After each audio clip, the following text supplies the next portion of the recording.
Hello guys, welcome to another blog. যেখান থেকে আমাদের এই ভিডিও দেখছেন সবাইকে শুভেচ্ছা ও অভিনন্দন।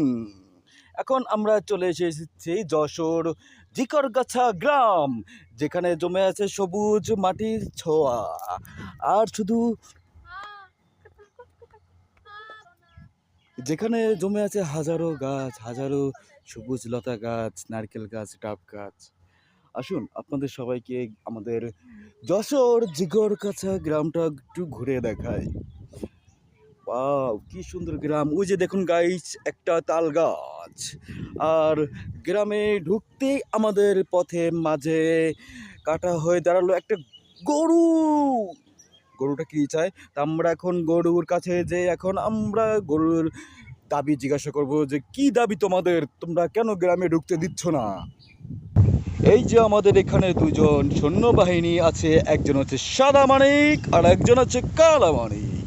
তখন আমরা জিজ্ঞাসা করব তোমাদের চাওয়া পাওয়া কি। এই সাদা মানিক, বলো তোমার কি চাওয়া পাওয়া। এই কালা মানিক, তোমার কি চাওয়া পাওয়া তুমি বলে দাও। তোমার সব চাওয়া পাওয়া আমি আজকে পূরণ করব। সাদা মানিক বলে উঠলো, আমাদের গ্রামে ঢুকছেন বেশ ভালো কথা, কিন্তু আমাদের গ্রামে আমাদের সামনে দিয়ে যেতে হলে ট্যাক্স দিয়ে যেতে হবে। কি ট্যাক্স নেবেন? ট্যাক্সটা হচ্ছে ঘাস। ঘাস আমরা আমাদের গ্রামে ঢুকতে দেব